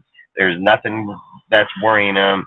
And I'm not going to sit here and lie. Like, when you have a dude like Aiden and all the reports that I've heard on him and all the stuff that people are talking on him, how good he's showing up, and this is just who he is. He's a fighter, dude. Like, Aiden's a fighter, dude. So you can just imagine that he's probably running out there to get the first snaps instantly. Like, the second they're like, all right, we're going out, that motherfucker probably running, dude. Like, and that's something that we need and something that we want. And I've even said and spoke on it numerous times. Like, I've even said, like, don't be surprised if Aiden takes the fucking start of their year, dude. Like, if Jimmy is at a point where they feel like they can't use him, they're gonna ask him to take physical. He denies the physical, then we get our money back. Like, and Jimmy's very aware of it. He's signed the contract that states that he can't sue, they can't go after. So he's very aware that he can be asked to take a test at any given time to take that physical. And if he fails it, he's not going to be a Raider, and he knows it. So that's all I'm saying. Like, you have to keep that thought on your mind at all fucking times, man. Like, you have to have that thought on your mind at all times, because when it comes down to it, at the end of the day, if you're able to clear up $23 million, get all that back, roll with Aiden, even if, like, if I said it, I don't care if Jimmy's here or if Josh is here or not. I think with the backs in the backfield, I think we're going to be just fine. I mean, with Jacobs there with Aiden would probably help a lot more. But I don't think it's going to, I mean, like I said, I've already said, I don't think he even gets over 1,200 yards. I think 1,600 all-purpose yards. But at the end of the day, I'm just saying, like, Jimmy G, for me, I don't think it's a big concern, because when I put $1,000 on it, I wasn't even betting on Jimmy to begin with. So I didn't bid our record was going to be what it was because of Jimmy. I bet our record was going to be what it was because of Aiden going to be the starter. Like that's what I was anticipating. So for me, Aiden as the starter over Jimmy the whole time. So it wasn't going to be that way for me. So if I'm sitting here looking at like Jimmy G's biggest concern for the Raiders, like for me, I don't think that Ziegler and Josh are going into this year just riding off the coattail of Jimmy G. Like I really don't think that's their case. I think they are already set up that if something was to happen, that they would already have this backfall, which was Aiden O'Connell. So Yeah, I feel I like mean, they already have their they already have their QB too. yeah, exactly. I mean, I just don't think like where I get how people are thinking, but Ziegler and them didn't just come in here and fuck the pooch on there. Like they took every scenario into case into every scenario into take because that's why I said the meeting before the draft with Aiden. That's why I switched mine from Dugan Kelly or Dugan to fucking Aiden because that meeting, I knew when they made that meeting right for the draft, I was like, yep, they're gonna pick this fucking guy. Like I knew it right away. And then if you're having meetings like that right before the draft, and you're solidifying your quarterback, tells you that you already know you might have issues. You know what I mean? So that's all I would say is like they already knew what may happen. So, you have anything you want to speak on this? Jimmy G. Yeah. I feel like from some of the stuff I was gonna say, you already touched on those points. Like with him, like if he fails the physical, he can opt out, or like if he fails the physical, we can opt out of his contract. But if I'm still unsure if he fails his physical, where the money would go. If I'm being honest, I feel like the money could go towards Jacobs, but also we still have some more money from that. So If where it was else would me, that I'd be go? like, if it was me, I'd be like, fuck Jacobs, fuck Jimmy, give me my 30 some odd fucking million, and let's go see what the fuck we can do. You know what I mean? Like Yep. 30 million's like starting free agency all over again. Like, let's be real. Like 30 mil right now would be like starting free agency all over again. So Yep. you're gonna get some good motherfuckers with that. So I would take that for sure. So if you want, we can speak on your topic real quick, and then we'll probably end out on it because I got to be off here by 9. So Okay, that works. yeah, so if you want, we can go and yours was the hall, right? Yep. All right. Let me pull up something real quick. But I'm just saying this. Think Tyler Hall. We've seen some good games. Once we picked him up right before that Denver game, we've seen something out of him. I feel like he's not going to be a rotational guy, but he is going to have some impact plays here and there. Because he had some impact plays, for example, in that San Francisco game. He posted, I think, an 86, if I'm not wrong, an 86.2 grade in that game against San Francisco. And that really helped out. Even though we didn't get the win, that really helped us out there. So from what I've seen, I'm checking PFF right now from Tyler Hall, where I see on his season 86.9 PFF grade. He didn't have a lot because he didn't play a whole bunch of snaps, but the snaps that he did get were meaningful, you know. And also like that could give guys in the everyday rotation like times where we could get off and we know like we have And someone who could get on. he did play like 200 to 300 snaps. So it's not like he didn't play. He Yep. did play. He did Yep, play. that's He true. did play. He did play a good amount of snaps. Yep. A good amount of snaps. I feel like he could be a rotational piece. Even like he could be like a cornerback 3 once we're running. But I know that from what I hear, I know that they love running those like 3 safety looks. So if they're bringing a lot out of the secondary, then he could be a part of that chart. It could be. I'm feeling like the starters right now. I feel like it's Hobbs. I feel like it's Hobbs. Let me think. Other two, I know Hobbs, Shelley, and then my three. I'm not fully sure who the three is. I need to just check the depth chart real quick. But I know definitely Hobbs and Shelley are the top two guys. Hobbs and Shelley Yep. for corners. Yeah, for corners. So if I was Yeah, just Hobbs picking, and Shelley are the top two. Yep. so I would probably pick Facem over Shelley Yeah. because he's bigger body, bigger player. He had success here when he was here before. He did play really good. The only issue I have with Shelley is he's just a smaller. Salute the menace, appreciate you, bro. The only issue I have with Shelley is like look at Shelley, Hall, and fucking Roberts are all fucking the same size pretty much, 5'9". Yep. So if you have those three players on your team, you got three small motherfuckers out of most likely five or six corners. So I don't know if you'd want to. I don't know if you'd want to go that route. Yep. Somebody did bring up the fact Roberts can make the team because of his blitzing off of the edge, which is a good point. He probably could. But I believe Shelley can probably do the same exact thing. So I don't think that Robinson just has that big advantage over somebody that Shelley couldn't do it. So if I was just thinking our starters would be Shelley, Hobbs, Hall, Bennett, Facem, and Webb. Those would be who I'm rolling with. And then let's say that Facem doesn't make it or Webb doesn't make it, I would put Ike Brown in there.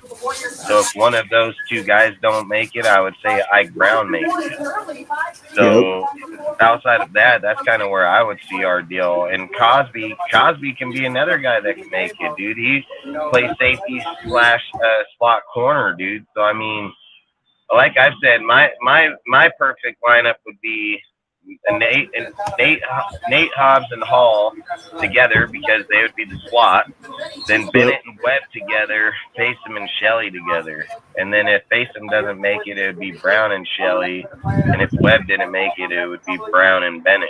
You know. Yep. But that's kind of how I would see the line, unless we picked up a veteran player somewhere, you know, going into camp or something of that stature would be the only way I can. Yep. But it also depends. Who would we pick? Who could we possibly pick up?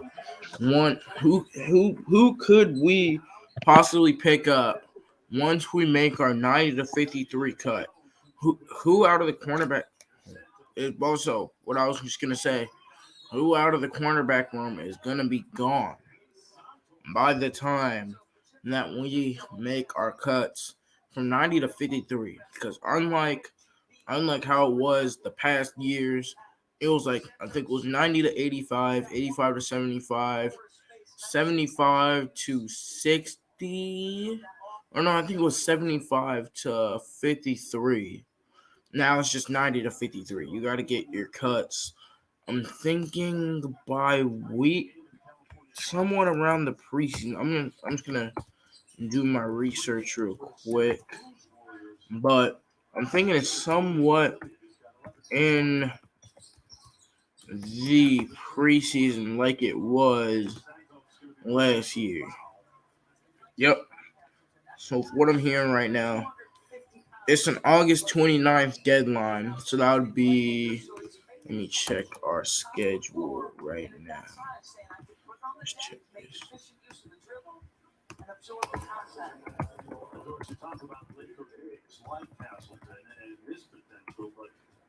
Yep, so we'd have the cuts a couple days, about 3 days after our last preseason matchup with the Cowboys. So we have time to be able to fully evaluate these guys before we make our straight up cut, because it wouldn't be right if we just made it's like a 2-game cut. Okay, 1 game, 2 game.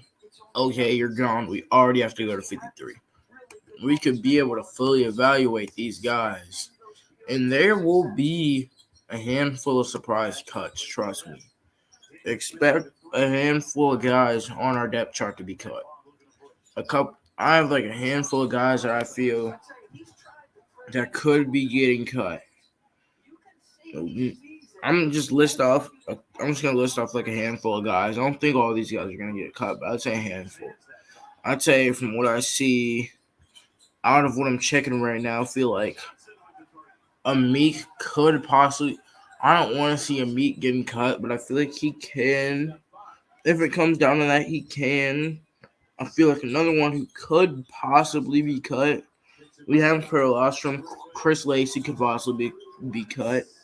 From what because I haven't heard anything from a lot of receivers like Chris Lacey, Cam Sims. I feel like Cam Sims is going to be on the roster due to his versatility, and then also Christian Wilkerson from New England. We haven't heard anything from him, especially like during OTAs or nothing. We haven't heard anything from him.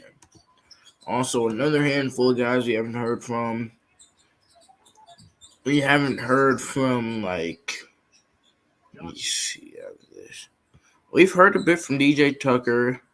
I feel like Horsted could make the. I feel like right now out of this tight end group, OJ Howard and Jesper Horsted are fighting for that tight end 3 as of now.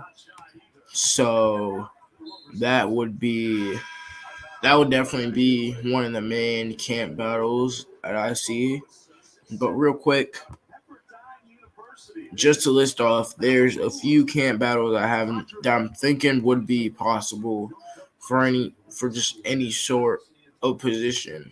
The tight end 3 spot, OJ Howard and Jesper Horsted's a lock for me. That's going to be a camp battle that I feel like would be there.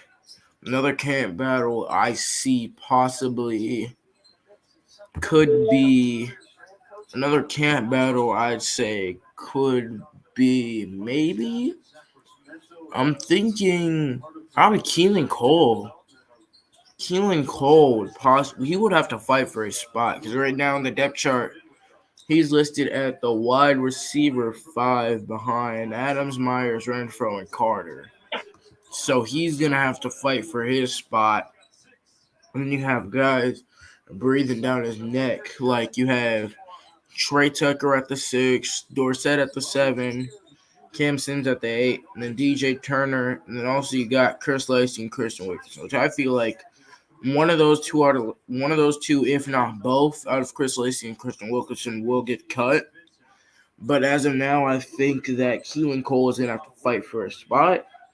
As of now, I don't know who. I feel like Carter's a lock. His versatility, I feel like he's a lock. Trey Tucker's likely a lock. I feel like we're probably going to keep about 8 or 9 receivers out of our group right now. We have currently 11 receivers on the roster, so I feel like we're likely only going to cut about 2 or 3. I don't know, either one or both out of Lacey and Wilkerson's going to be one. And I feel like Keelan, this may be a bit of a stretch, but I feel like Keelan Cole and Philip Dorsett would probably get in the camp battle for what would be, I'm thinking the wide receiver 5, maybe? I feel like that would be a battle that's possible.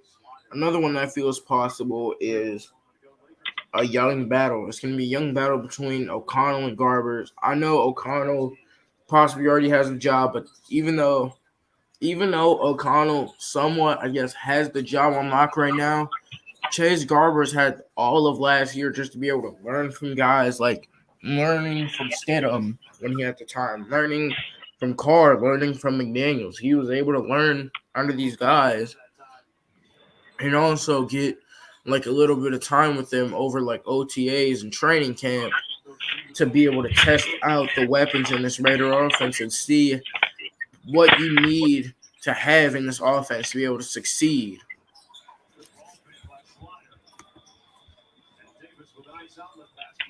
Very good point. Very good point. So here, I'm just going to ask one last question before we hop off here. Yep. If you were picking possible sleepers on the roster, Pick 3 possible sleepers on the roster you think that we may have. That could make the 53. Pick 3 players on the 53-man roster that you think are going to be sleepers. Oh, yeah. I have 3 right now. So I'd say my first sleeper out of what I'm seeing, I feel like would be my first sleeper, Jacorian Bennett. I feel like we're going to hear a lot of him in camp. Once training camp comes there, I feel like we're going to hear a lot about Jacorian Bennett because I feel that he was, even though around the time we had guys like, who was that guy out of Georgia? We had Chile Ringo on the board and all them, but I feel like Bennett's going to be – he's going to be a day one impact. Once you're going to hear about him a lot. So I feel like Jacorian Bennett will be my number 1 sleeper. Number 2 would be, I would say – number 2 would possibly be, let me think. I feel like the second sleeper, let me just check my roster real quick. The second sleeper, out of what I'm seeing, I feel like even though we've heard a bit from him, I'd say Sam Webb could possibly be another sleeper. That would be my second right there. And then my third sleeper out of this, I would say could be, even though he's already pretty high on the depth chart, I'd say DeAndre Carter would be another sleeper. I see him getting a lot of reps in the special teams unit. And also from some of his averages that I've seen over last year with the Chargers, he's been a solid kick returner, if not better. So I had Carter on there. Carter was on there. So mine's going to be Moody. Mine will be Moody, Adam, Butler, and frickin' Kuntz are going to be my 3. And then Masterson can be another sleeper. Yeah, I was thinking Masterson too. And Faceum, man, if he comes on like he did with us before he left, Faceum can be another one that somebody to watch out for. So, outside of that, it's been good talks, dude. Like I said, I got to get going. I got to be able to get out of here by 9 tonight. We all got some good picks, dude. All we can do is hope for the best for our Raiders, man, at the end of the day. So outside of that, like I always say, man, do you have anything else you want to say before I end this? No, I don't have anything else. All right, like I say, man, everybody stay safe, man. Fucking have a safe weekend. Don't drink and drive. I always say if you are going to drink, man, just fucking sleep it off. Call an Uber. Fucking, if you get in an accident, it's probably not going to kill you. It's going to kill somebody else, man. So I always say just stay safe. Think of other people. Don't be a stubborn fucking motherfucker out there, just think of other people. And obviously you got a long weekend, dude. It's off of the 4th of July weekend, so people are going to still be out there partying it up. So I always say there ain't nothing with partying or not. Just stay safe when you're doing it, man. Outside of that, hey, I appreciate all of you guys showing up week in and week out, man, supporting us like you guys do. We always get a packed house. It works out great, man. And like I said, I appreciate every one of you, man. Damn, came in late. I'll watch the playback. Yeah, I'm sorry to menace, man. Like we're finally gonna get a weekend where I can go spend with my kids and shit. So I'm gonna go try to go camping, man. And then outside of that, dude, like I said, we'll be back on Monday. We'll have our long shows. So menace, you won't have to worry, dude. We'll be here for the whole fucking 4 and 6 hours, dude. Like, I would do it tonight, man. I just know my woman will lose her shit, dude, and she's already been losing her shit. We're just at the point it's not even worth it, But like I say, I really do appreciate you always showing up to Menace, man. You've been here since day one. Like I said, I appreciate you a lot, bro. Outside of that, like I say, everybody stay safe. Have a great weekend, man, and we'll see you on Monday at 7 p.m. Pacific, 8 p.m. Or 10 p.m. Eastern.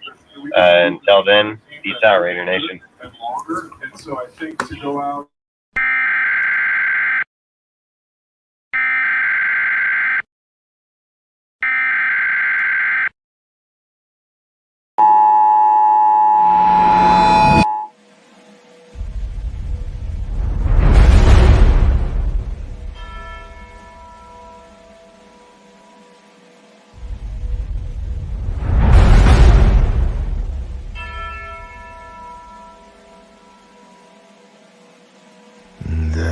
king and his men stole the queen from her bed. Bound her and her bone.